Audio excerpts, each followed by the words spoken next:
Qui de ma génération se rappelle pas de Patrick Chen qui balance des attaques de Pantani à l'époque. Et ce 14 février 2004, c'était l'ultime attaque de Pantani. On savait de toute façon qu'il était pas très bien depuis quelques temps, un peu comme Jiménez quelques mois avant, et finalement, eh ben, il avait décidé de quitter ce monde le jour de la Saint-Valentin, comme tout un symbole, le symbole de l'hypocrisie. Et pour moi, depuis, c'est le symbole de l'hypocrisie. Comment être adulé et être franchement descendu de la boue en si peu de temps? C'est quand même tout cela, Pantani, quand même. Et se dire quand même que 2004, c'est une super année pour le cyclisme italien. Rebellin réalise le triplé lui aussi, qui se tuera 2 jours après sa dernière course, il y a 2 ans.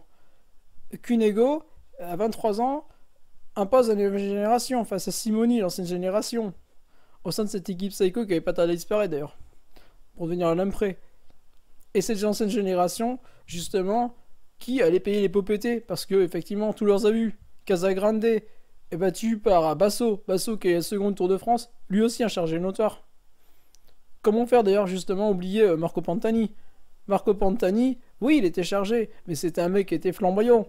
C'est un gars qui a donné aux gars de ma génération, c'est-à-dire à Boasson-Hagen, pour situer les grandes stars de ma génération, chez elle, l'envie de faire du vélo, pour certains d'entre nous.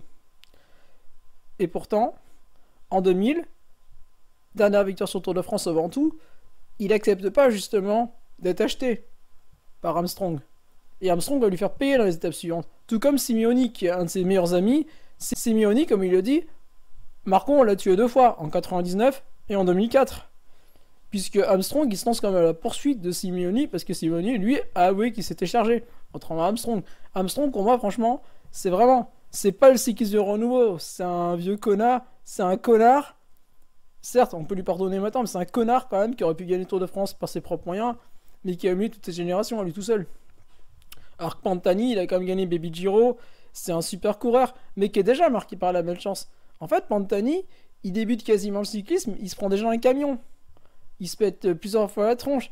C'était gars, en fait, à chaque fois, il montait, et puis il s'effondrait. Il était victime d'une gamelle, d'une malchance monumentale. Il remontait, il s'effondrait jusqu'à que ça suffise. En 2000, fin 2001, 2 pour moi, ça suffit, et il a pété un câble dans sa tête. Alors que moins de 10 ans avant, en 93 déjà, puis en 94, à l'état de Merano, il a pris cas, il s'échappe dans ce Giro, puis dans le Tour de France. Dans le Tour de France, il chute dans l'état de Val Thorens. Il est menacé pour son podium. Et là, il s'énerve, il termine 3ème de l'étape, et il est sur son podium. Voilà. 95, n'en parlons même pas. 95, c'est Guzenege, c'est surtout l'Alpe d'Huez. C'est cette montée mythique de l'Alpe d'Huez où il est encore sur le podium au Tour de France. Et puis, patatras, Milan-Turin 95, un abruti qui prend la route à contresens, qui le renverse, plusieurs fractures, une saison à galérer en 96, et puis finalement, une équipe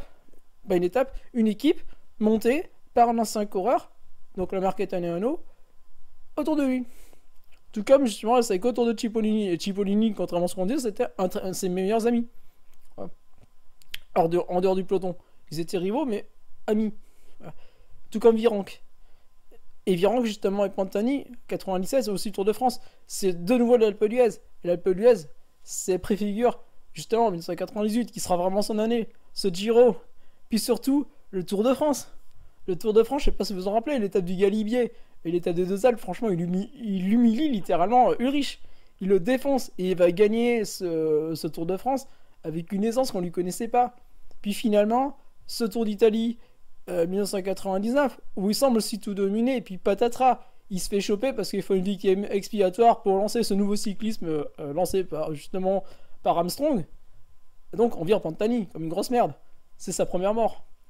Justement, va s'en suivre l'année suivante, en 2000, où il revient, où il va aider Garzelli à gagner le Giro pour lui-même l'avoir perdu, puisqu'il était hors du coup. Donc il aide Garzelli. Garzelli, justement, il sera toujours redevable parce que les deux sont de vrais amis. Et ainsi, Garzelli, il va toujours essayer de sortir de la merde, toujours, jusqu'à la fin. Il va rester d'abord en son équipe, puis après il va s'émanciper. Mais en dehors, ce sera vraiment 2 amis très proches. Parce qu'il faut quand même se rappeler qu'après, fin 2000, 2001, c'est la dégringolade. En fait, la marque Tonino, oui, c'est une équipe quand même encore vieillissante. Et Pantani, c'est pareil. Pantani, il a 31 ans, il a quand même payé ses excès. Il est encore dans la cam à plein, puis l'alcool à plein pot. Il n'arrive pas à s'en défaire. Ce Blitz, où franchement, les keufs, ils débarquent dans les hôtels, ils font n'importe quoi. Et voilà, et Pantani, il faut encore en faire une victime on le défonce de nouveau. Il est de nouveau suspendu. Et lui, contrairement à Lens, il assume être chargé. Il fait ses suspensions. Il revient. Voilà. 2002, ça sera une année de merde. Où son équipe est clairement au chou. Et lui, pareil, il est au chou.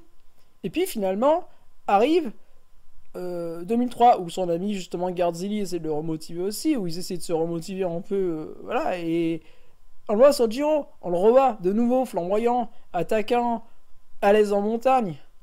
Voilà, il avait fait un début de Giro de merde. Et puis cette gamelle à 18ème étape, mais qui c'est qui s'arrête ce jour-là? Stefano Garzelli qui s'arrête et qui attend son ami, qui remotive son ami. Les deux, ils vont repartir ensemble et c'est lui qui l'empêche d'abandonner. Et finalement, tant mieux, il terminera 13ème après que Rumsas, cette espèce de merde, se fait virer. Et puis finalement, durant l'hiver, t'as Mario Cipollini qui va le remotiver pour l'intégrer au sein de Dominik Vacanze. Ça va échouer de peu, mais ça aurait été génial. Moi, j'aurais adoré voir les deux. Tout comme Ronchi, justement, il y avait Manuela, donc Manuela, sa manageuse, son ami toujours, qui avait essayé de le remotiver, parce que en fait, il s'était fait larguer par sa femme, donc par Christina, et là, il était vraiment au fond du trou. Et qu'est-ce qui se passe? Eh ben, il s'enferme dans une chambre d'hôtel, chambre de l'hôtel Rose, un hôtel miteux, proche de ses parents, sachant qu'il devait partir avec ses parents, normalement, Marco, puisque les Pantani, c'était vraiment gens qui étaient un clan. Il y avait le grand frère à Marco, Rosita, la petite sœur, Fernandino, donc Paolo, le papa, et Tonina qui tenait une petite échoppe chez Senatico, et quelques amis. Et là, il les avait laissés en plan, ce qui les avait étonnés. Alors qu'il est parti au ski ensemble, pour prendre ses chambres d'hôtel miteux. Et finalement, donc, il décidait d'en finir, ce 14 février, le jour de Saint-Valentin. Lui qui avait été adoré de tous. Voilà. Pour moi, la Saint-Valentin, c'est vraiment le symbole de l'hypocrisie. Et depuis toujours. Et Pantani, pour moi, c'est vraiment le symbole de tout ça. Si le contenu vous a plu, pensez à vous abonner, éventuellement à mettre un like, un commentaire, tout en évitant les commentaires à la con. Bah oui, je suis venu avec des troubles de locution, excusez-moi.